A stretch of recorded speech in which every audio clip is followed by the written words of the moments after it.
అబ్బాయి నువ్వు అనగాకు వాళ్ళకి గనక సంతానం అనేటువంటిది ఒకటి కలిగితే ఆనాడు ఆవల పెద్దమాదేవి ఆవల పెద్దిరాజు గారు పరమపుత్రుడు కుమారుడు జన్మించాడని చెప్పని వాళ్ళు ఏం చేశారయ్యా? గుడులు కట్టించారు, గోపురాలు కట్టించారు, ఉడుగులేని బ్రాహ్మణత్వం ఉడుగులు చేయించారు, పెళ్లిళ్ళు కాని బ్రాహ్మణత్వం పెళ్లిళ్ళు చేయించారు, సిరి సంపదలు ధనము ధాన్యం కూడా దానం చేశారు. మరి ఇవాళ ఆ దర్శి వారు అయ్యా నీ పేరేంది?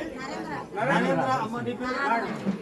నరేంద్ర నాగమణి దంపతులకి మరి సంతానం అనేటువంటిది ఆ గంగమ్మ దైవాలు కలిగితే మరి మీ కుటుంబంలోకి ఏం పెడతారు? మీ గంగమ్మకి ఏమన్నా చేసుకుంటారు? గంగమ్మకు తొడుగు చేపిస్తారంట. గంగమ్మకు తొడుగు ఎండి తొడుగు చేపిస్తారంట. రేపు కొలుపు సీతర్ గారు పుడితే సీతర్ గారు చెప్తారు.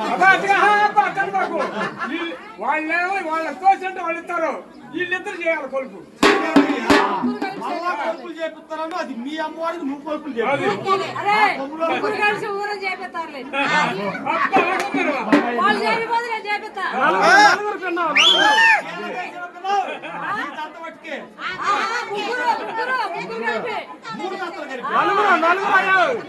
నలుగురు ఉన్నారు మొత్తం ఈడ.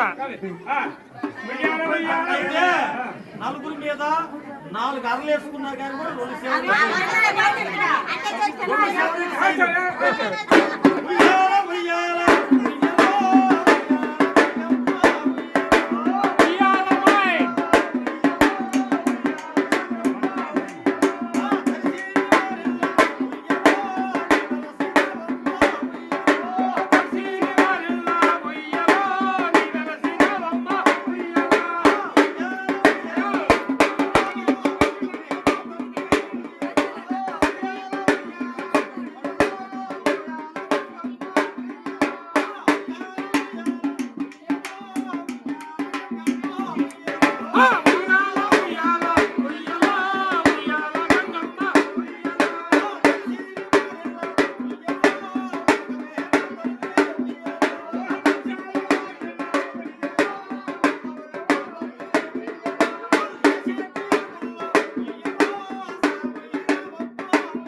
పెద్దమాదేవి కులమత్రిస్తుడు కుమారుడు ఉన్నాడు. ఎందుకంటే మాకు వెనక కులాన్ని ఉత్తరించాలి అంటే కుమారుడు కలిగాడు బాగానే.